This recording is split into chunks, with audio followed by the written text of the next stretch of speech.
I believe that a criminal can pay his debt to society. I think that it depends on the crime, and depending on the crime, I think what they have to do to pay back their debt would be different for every person. But I think that if we don't let people pay their debt back to society, then we aren't a forgiving society and we won't ever get anywhere.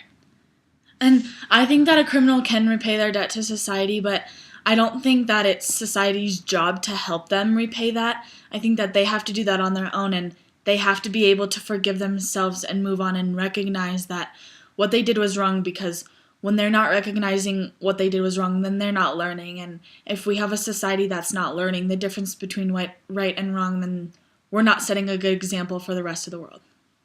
Mr. Mendelsberg, can a criminal ever truly pay his or her debt to society? Yes.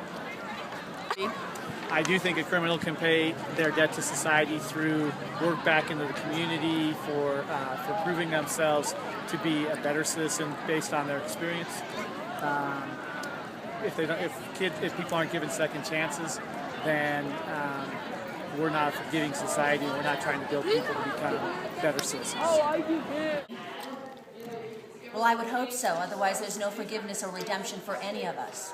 And without hope for those kinds of possibilities, I see no reason for anybody not to be a criminal.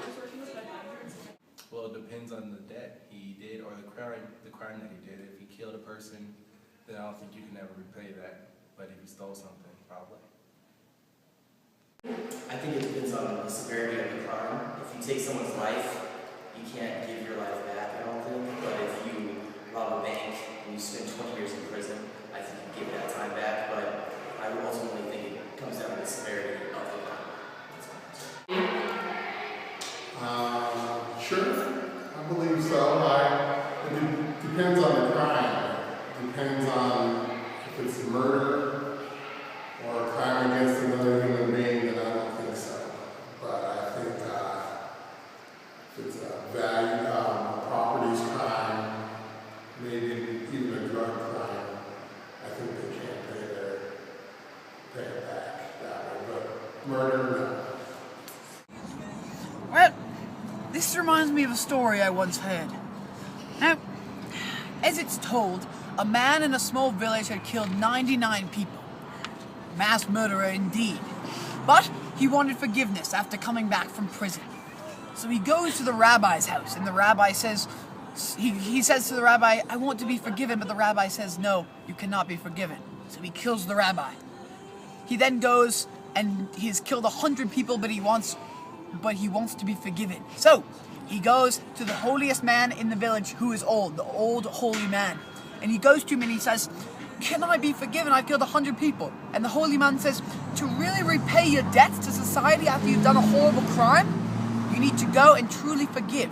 So go down to the next town and start a new life. Start over, but be a good person. So he goes on his way to the next town, many miles away. He's walking there, and in the middle of his journey, he dies. Drops dead. No one knows how. So, two angels come down. The first angel says he's closer. The first angel says he should go to hell because he's closer to the town that he started in, and he's a mass murderer. The other angel says, no, he was going to repent and going for forgiveness into the next town over. He should be forgiven.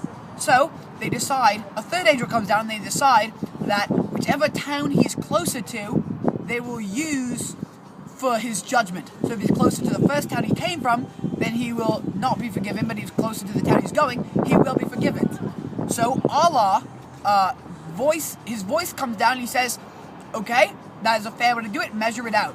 But then Allah changes the distance of the towns so that he's closer to the one he was going to, but he was farther from the one he was coming from. So Allah thinks that this man should be forgiven. I, however, agree with Allah on this issue, because I think that criminals can repent and be forgiven for their woes in society. I think that yes, a criminal can truly repay his debt to society. I don't necessarily think that jail is always a necessary or an appropriate punishment for some people. I think that community service and really truly learning their lesson and what they've done wrong is acceptable for the crime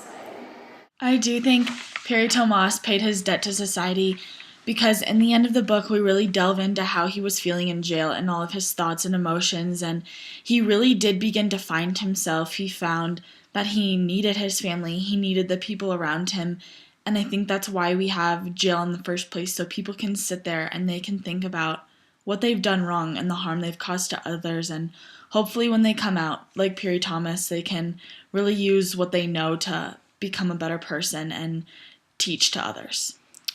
I agree with what Sarah said. I do think that, like I said before, every criminal or person who gets themselves in trouble has to pay their debt in a certain way, and I think that this worked for Peary sitting in jail and thinking about what he had done and, who he had become.